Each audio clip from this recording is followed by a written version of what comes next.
CV Marcus Chen limped through the crowded corridors of Nexus Station, his mechanical leg clicking softly against the metal floor with each step. The prosthetic had been acting up again, reminding him of the Proxima campaign where he'd lost the limb to a Kethvar plasma mine. 20 years of military service had left him with more scars than credits. And now he was just another aging veteran trying to catch a transport to the outer colonies where work might still be found. The spaceport buzzed with activity as beings from dozens of worlds went about their business. Tall, crystalline Vextime merchants haggled with stubby Groline traders, while sleek Altarian diplomats glided past in their environmental suits. Marcus had seen it all during his service, fought alongside some of these species, fought against others. The galaxy was a complicated place, full of ancient grudges and shifting alliances. He was checking his chronometer when he heard it, a soft whimpering sound coming from behind a stack of cargo containers near the abandoned Docking Bay 7. Marcus paused, his soldier's instincts still sharp after all these years. The sound was barely audible over the station's ambient noise, but there was something about it that made his chest tighten. It reminded him of wounded soldiers calling for help on distant battlefields. Following the sound, Marcus made his way past the containers and found himself in a dimly lit corner of the station. What he discovered there made him freeze in shock. Huddled against the cold metal wall was a small figure, clearly young, clearly alien, and clearly in distress. The child appeared to be female, though with alien anatomy, it was sometimes difficult to tell. Her species was unfamiliar to him, despite his extensive experience across the galaxy.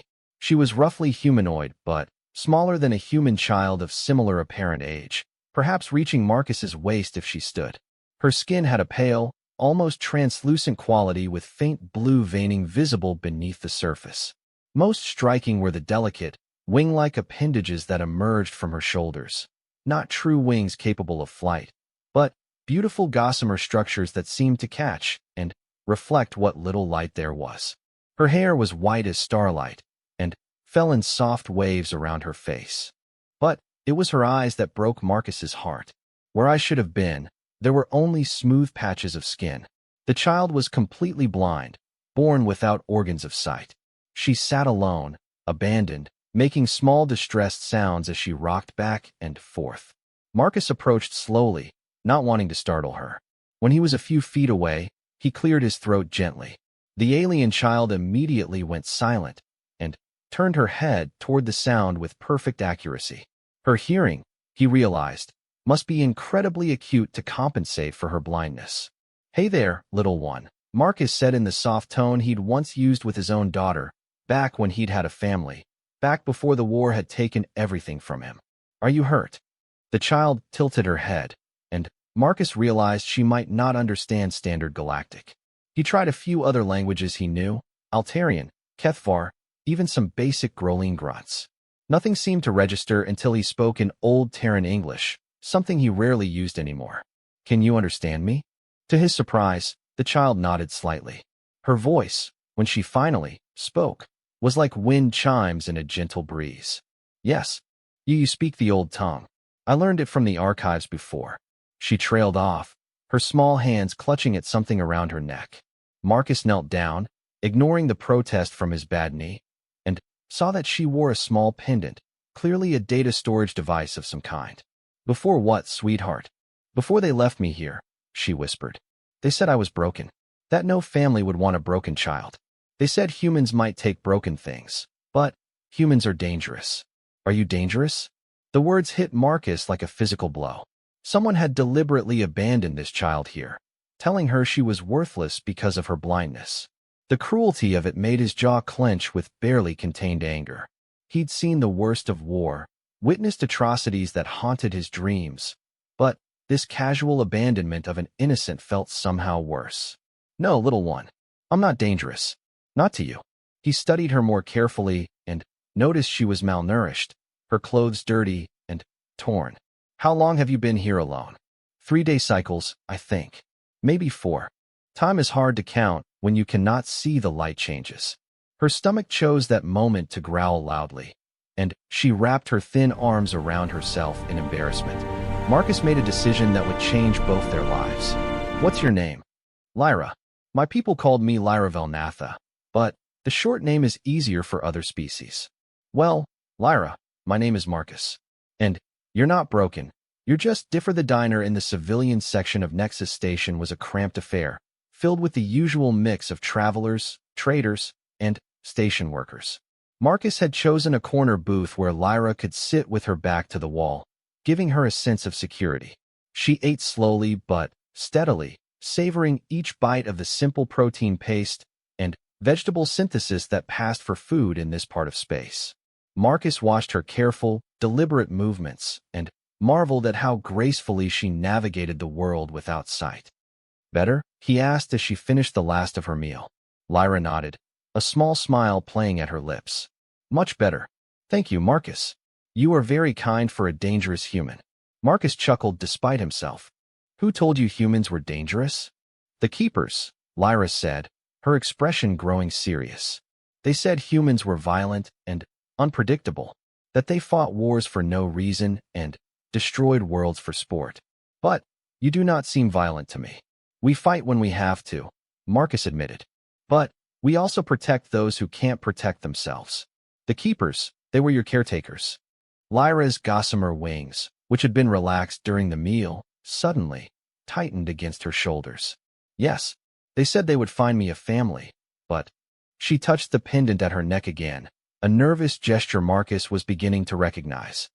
They said my blindness made me unfit for proper placement, that my people would not want me back, and that other species found me disturbing to look at. The casual cruelty of those words made Marcus's blood boil, but he kept his voice gentle. Your people, what are they called? What world are you from? I am Velnathi. We come from the twilight world of Velnara in the Andorian cluster. But I have never seen my homeworld. I was born on a transport ship during an evacuation. Lyra's fingers traced patterns on the table as she spoke.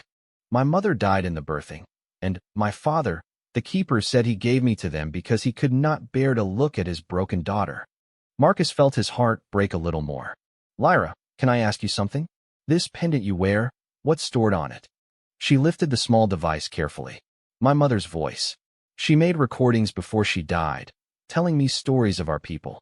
The Keepers let me keep it because they said it was worthless to anyone else. Would you like to hear? Marcus nodded, then remembered she couldn't see the gesture. Yes, I'd like that very much. Lyra activated the device, and suddenly, the air filled with the most beautiful sound Marcus had ever heard. The voice that emerged was melodic, almost hypnotic, speaking in a language that seemed to consist entirely of musical tones. But, as the recording played, Marcus noticed something that made his blood run cold. The voice, the tonal patterns, the rhythmic structure. He'd heard this language before. During the war with the Kethvar, his unit had encountered refugees from a world the Kethvar had glassed. The survivors had spoken in whispers about the Velnathi, a peaceful species known throughout the galaxy for their incredible psychic abilities and their role as mediators in interspecies conflicts. They were said to be natural empaths, capable of sensing emotions and intentions across vast distances. But that wasn't the most shocking part. The Velnathi had been declared extinct 15 years ago. Marcus struggled to keep his expression neutral as the recording continued.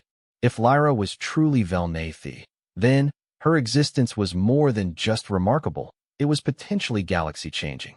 The Velnathi had been the primary peacekeepers in several sectors, their empathic abilities making them invaluable in negotiations and conflict resolution. Their loss had led to wars that might have been prevented, trade disputes that had escalated to armed conflict. Lyra, he said carefully when the recording ended, have you ever told anyone else what species you are? She shook her head. The Keepers knew, but they said it was better to keep it secret. They said there were those who would want to hurt me if they knew what I was. But I do not understand why. The recordings speak of my people as peaceful. Marcus's mind raced. The fact that the Keepers had hidden Lyra's true nature suggested they knew exactly how valuable she was. But instead of protecting her or finding her proper placement, they had abandoned her. That didn't make sense unless... Lyra, when the Keepers left you at the station, did they say anything else? Anything about why they chose that particular place? They said someone would come for me eventually. Someone who would know what to do with me. They seemed frightened of something. kept looking over their shoulders. Lyra's head tilted slightly, and Marcus realized she was reading his emotional state somehow. "You are upset. Have I said something wrong?" "No, sweetheart. You haven't done anything wrong. I'm just thinking." Marcus leaned back in his chair, trying to process what he'd learned. A living Relentless, abandoned at a major space station by caretakers who were clearly hiding something. It stank of conspiracy, and Marcus had learned during his military service to trust his instincts about such things. "Marcus." Lyra's voice was small, uncertain. "Will you leave me too? Now that you know what I am?" The question cut through his strategic thinking like a knife. This wasn't about galactic politics or hidden conspiracies. This was about a frightened child who had been abandoned by everyone who was supposed to protect her. "No, Lyra. I'm not going anywhere." Marcus reached across the table and gently took her hand. "I don't care what species you are or what abilities you might have. You're just a little girl who needs someone to look after her. And I'm going to make sure you're safe." For the first time since he'd found her, Lyra smiled genuinely. But, as she did, Marcus noticed something that made his breath catch. For just a moment, her smooth skin where her eyes should have been seemed to shimmer, and he could have sworn he saw the faint outline of actual eyes beneath the surface, as if they were simply hidden rather than absent. Marcus guided Lyra through the back exit of the diner, his military training automatically mapping escape routes and potential cover. The three figures in security uniforms had split up, trying to look casual as they approached the diner from different angles. But Marcus recognized the formation. It was a standard containment pattern used by military extraction teams. "Stay close to me," he whispered to Lyra as they slipped into the maintenance corridor behind the restaurant. "And, whatever happens, don't let go of my hand." Lyra's grip tightened on his fingers. "They are looking for me, aren't they? I can feel their intentions. Cold. Hungry. Like predators." Marcus glanced down at her in surprise. Her empathic abilities were clearly more developed than he'd initially realized.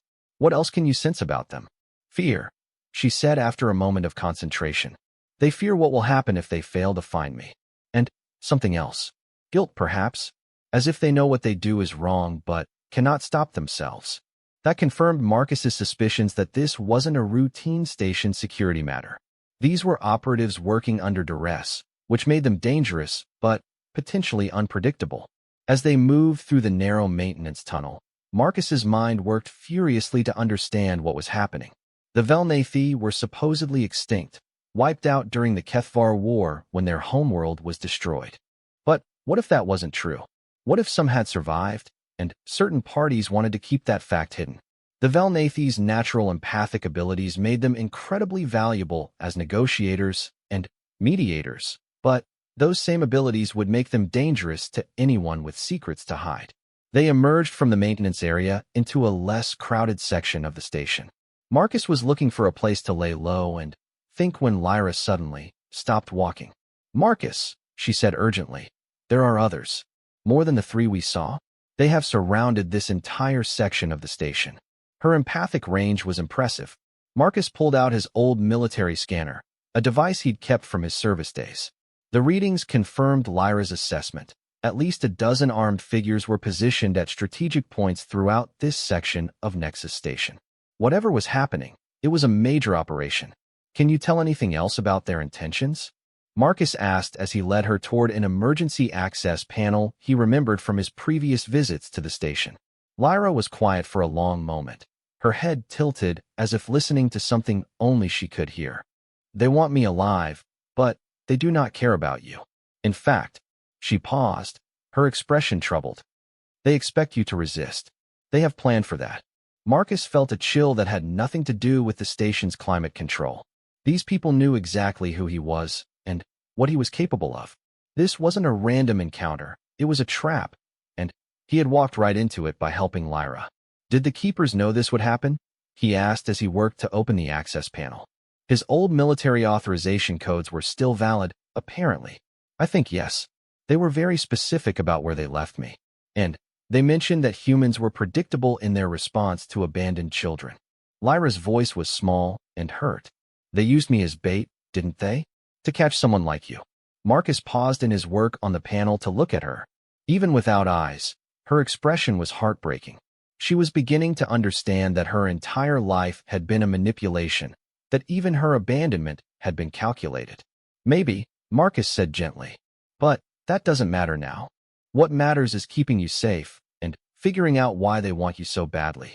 The access panel finally opened, revealing a cramped service tunnel that led to the station's central hub. Marcus had used similar routes during covert operations in his military career. As they crawled through the narrow space, he continued questioning Lyra about her abilities. You said you can sense emotions and intentions. Can you do anything else? Any other abilities your mother's recordings mentioned? Lyra was quiet for so long that Marcus thought she might not have heard the question. When she finally spoke, her voice was barely a whisper. The recordings speak of the gift of true sight. Not vision with eyes, but the ability to see the real nature of things. To see through deceptions and illusions. To see the true intentions hidden in someone's heart. She paused. I think that is why they fear me. Marcus felt pieces of a larger puzzle clicking into place.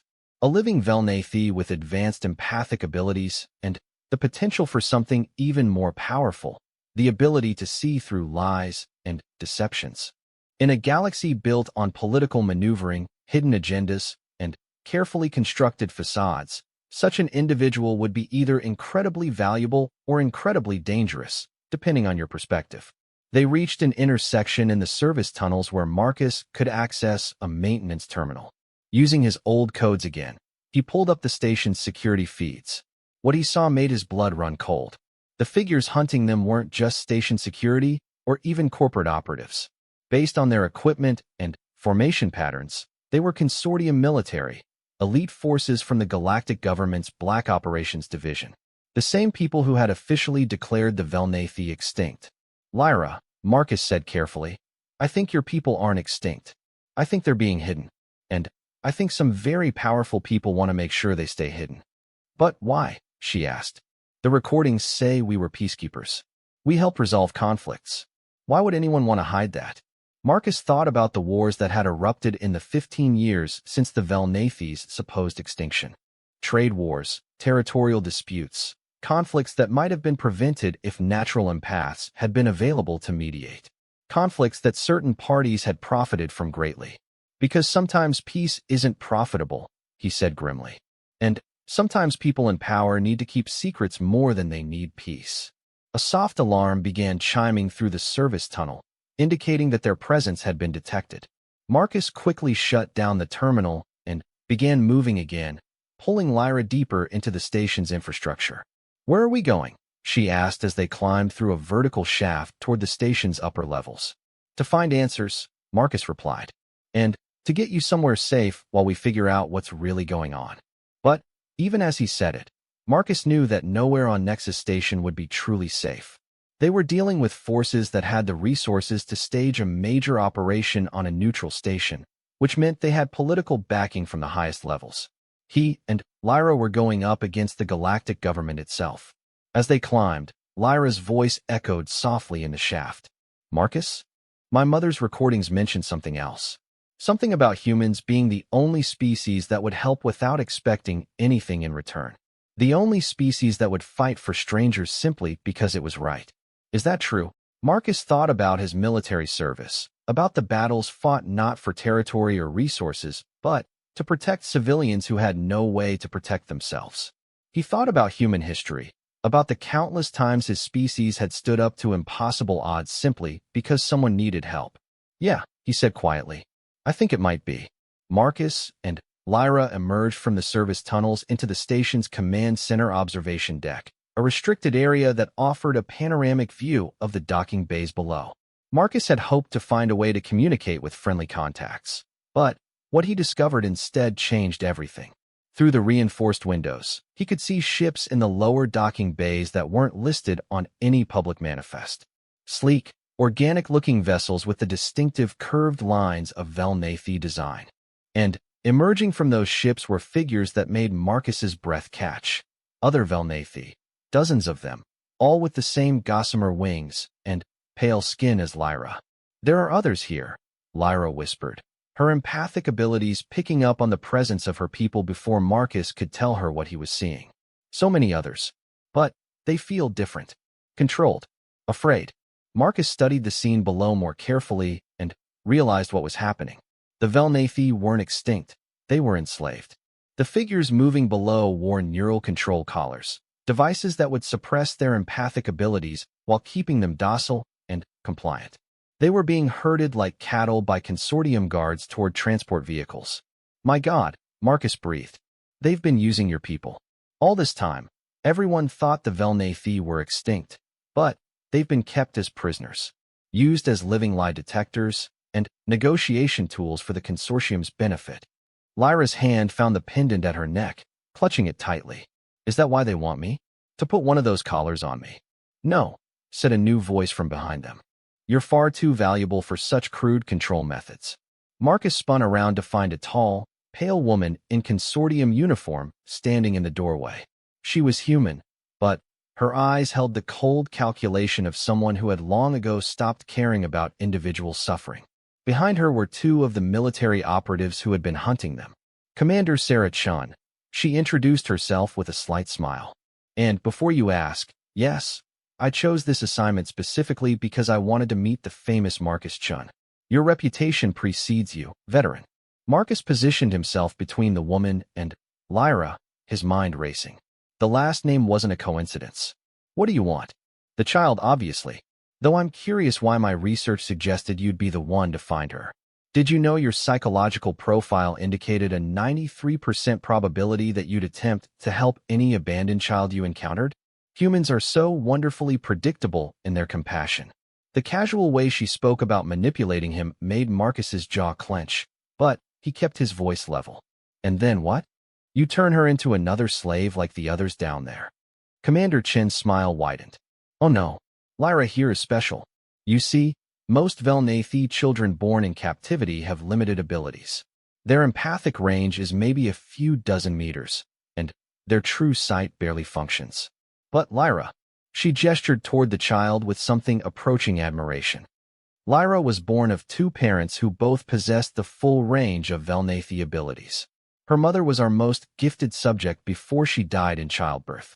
Her father was a captured war leader who managed to escape our facility before we could fully study him. My father is alive.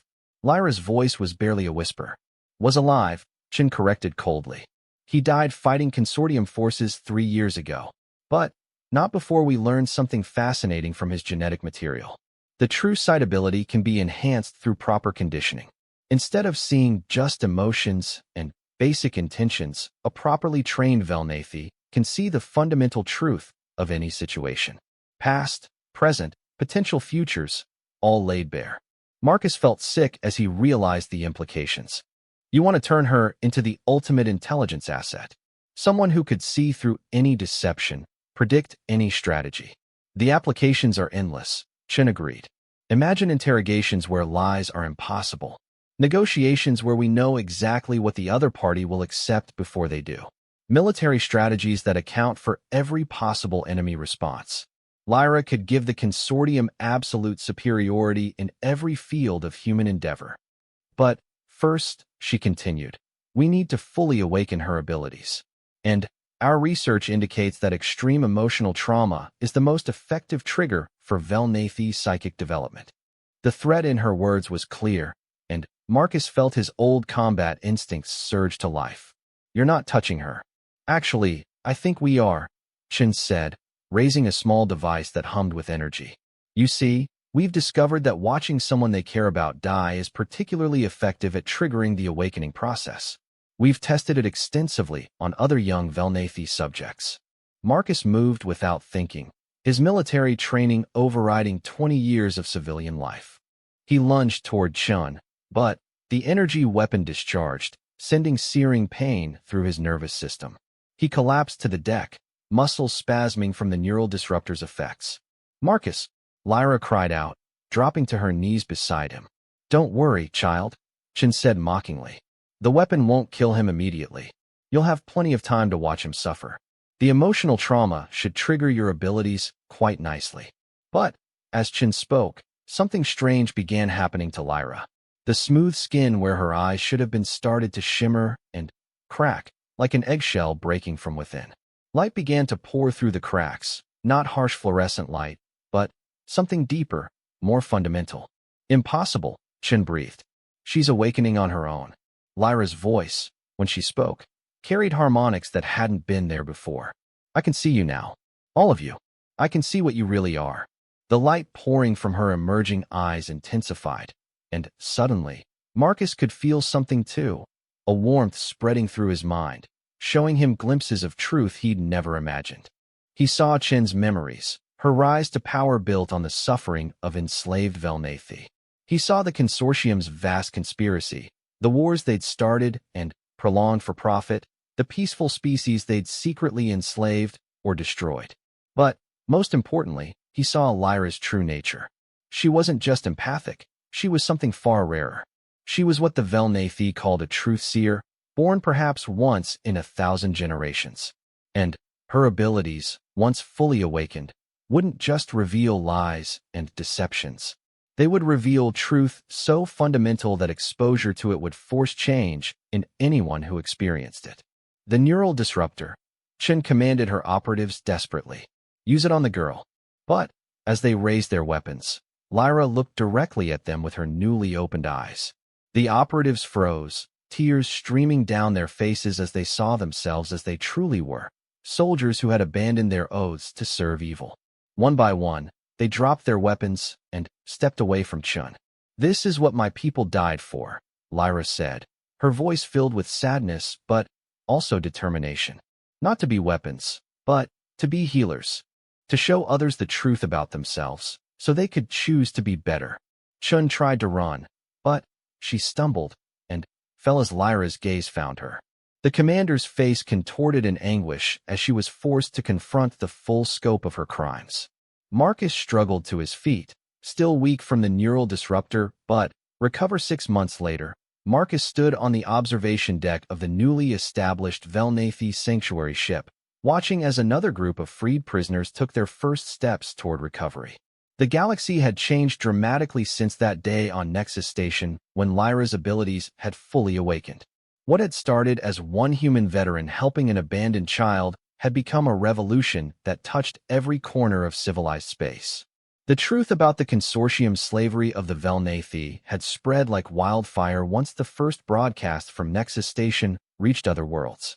But it hadn't just been information that spread, it had been Lyra's gift itself. Something about her awakening had created a psychic resonance that other Velnathi could tap into, allowing them to break free from their neural control collars and share their own suppressed memories with the galaxy. Marcus's mechanical leg had been replaced with a newer model, a gift from grateful Velnathi healers who had insisted on treating the human who had protected their truth seer. But more than his physical condition had improved. For the first time in 20 years, Marcus felt like he had a real purpose, something worth fighting for that went beyond mere survival. You are troubled, Lyra said, approaching from behind. Her voice still carried those musical harmonics it had gained when her true sight awakened, but she'd learned to modulate them so they didn't overwhelm other species. She wore simple robes now instead of her tattered station clothes, and her gossamer wings had grown fuller and more vibrant as proper nutrition and care restored her health. Just thinking about how much has changed, Marcus replied, turning to smile at her. Her eyes, magnificent silver orbs that seemed to contain entire galaxies, still took his breath away. Are you happy with how things have turned out? Lyra moved to stand beside him at the viewing port, her small hand finding his larger one with the ease of long practice. Happiness is a simple word for something complex. I grieve for the suffering my people endured, but I rejoice that it has ended. I feel sadness for those who chose to serve evil, but hope for their redemption now that they have seen truth. Below them, another ship was docking with the sanctuary vessel. This one carried former consortium officials who had requested asylum after Lyra's truth-revealing broadcast had shown them the full scope of their organization's crimes. Many had been middle-level administrators who had simply followed orders without understanding the true cost. Now they worked tirelessly to help locate and free the remaining hidden Velnathi populations. Commander Chen asked to see you again, Marcus mentioned. She's been helping coordinate the search for the hidden facilities, but I think she needs forgiveness more than information. Lyra nodded thoughtfully. I will speak with her.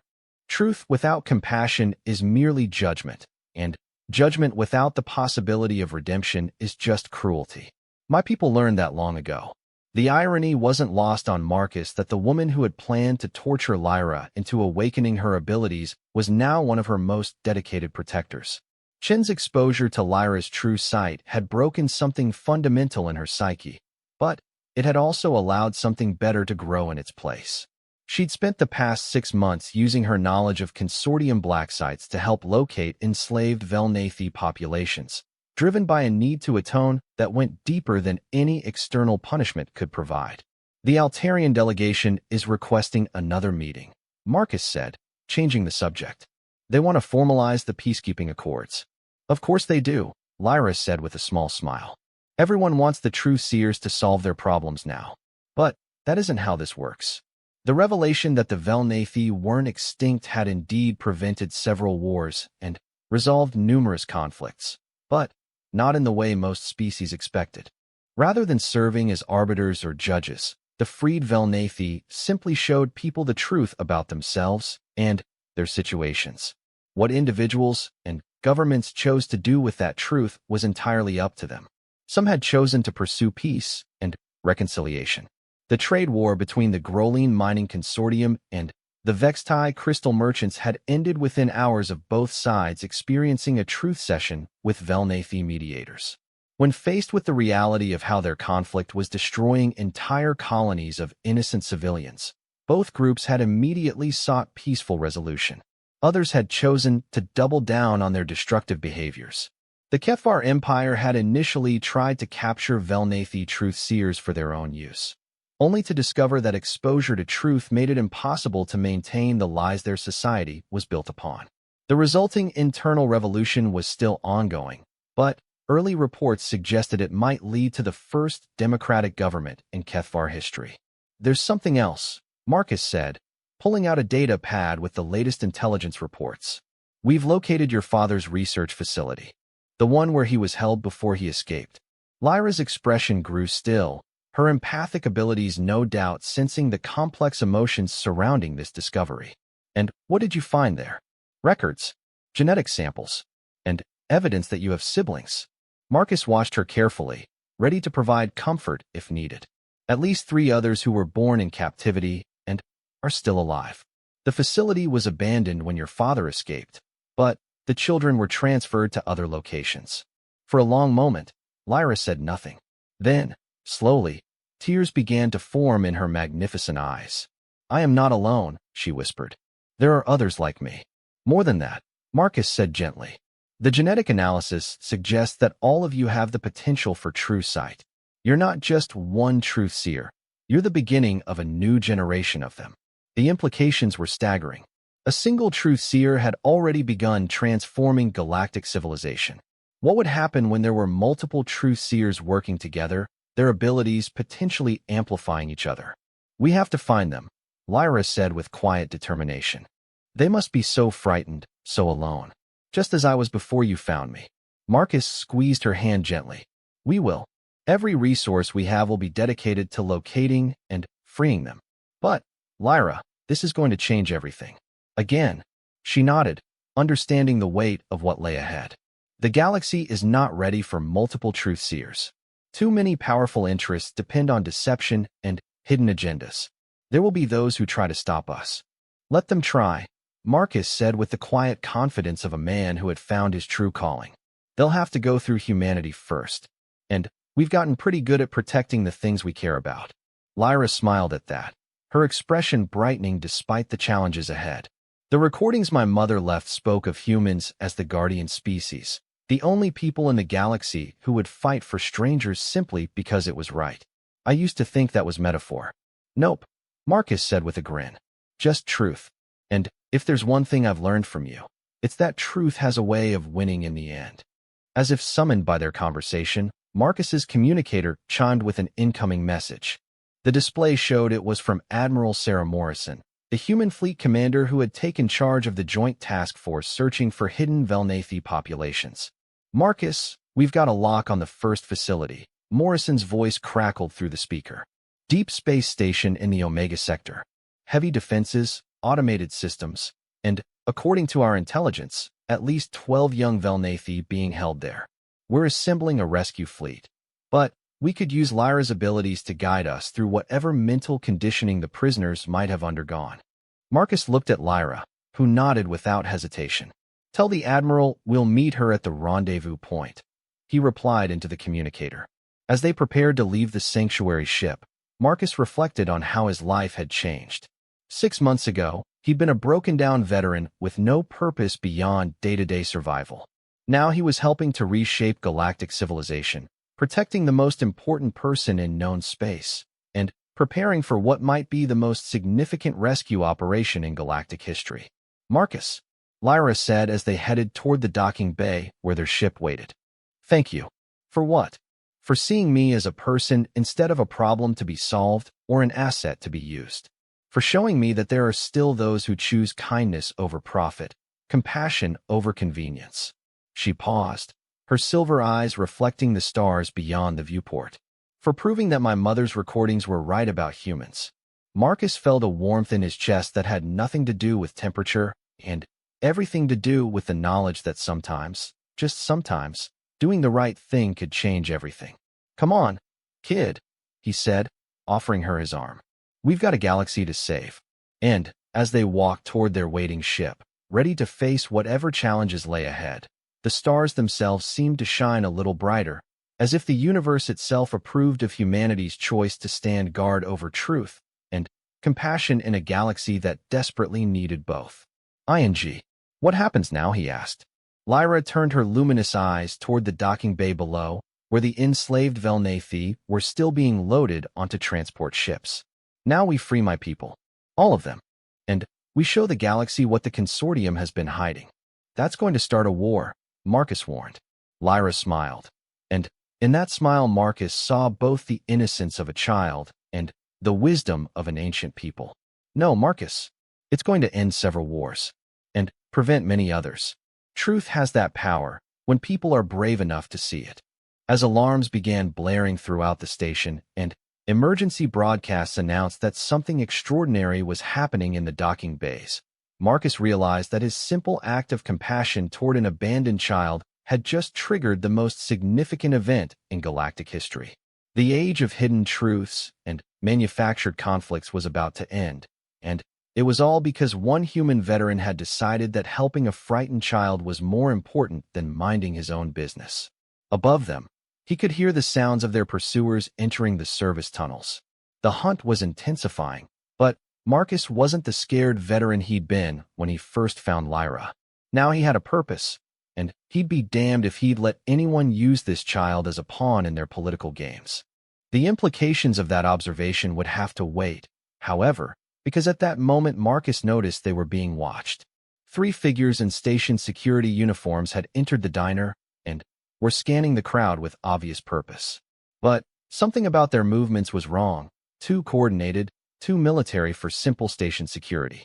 Lyra, Marcus said quietly, we need to leave. Now. She nodded without question, her empathic abilities no doubt picking up on his sudden tension. As Marcus helped her from the booth, he couldn't shake the feeling that their problems were just beginning. Someone had been expecting Lyra to be found, and that someone had finally arrived to claim her. And there's nothing wrong with being different. He stood up, his decision made. Come on, let's get you something to eat and figure out what happens next. For the first time since he'd found her, Lyra's expression brightened slightly. You would help me? Even though I am not human. Especially because you need help, Marcus replied, extending his hand toward her. That's what we humans do. We don't abandon people just because they're different. Lyra reached out tentatively and found his hand. Her grip was surprisingly strong, and Marcus felt something he hadn't experienced in years, a sense of purpose beyond his own survival. As he helped her to her feet and began leading her toward the station's main concourse, he had no idea that this simple act of compassion would soon reveal secrets that would shake his understanding of the galaxy itself. Behind them, in the shadows of the abandoned docking bay, a small device continued recording everything that had transpired. Someone had been watching, waiting to see what the human would do. And now they had their answer.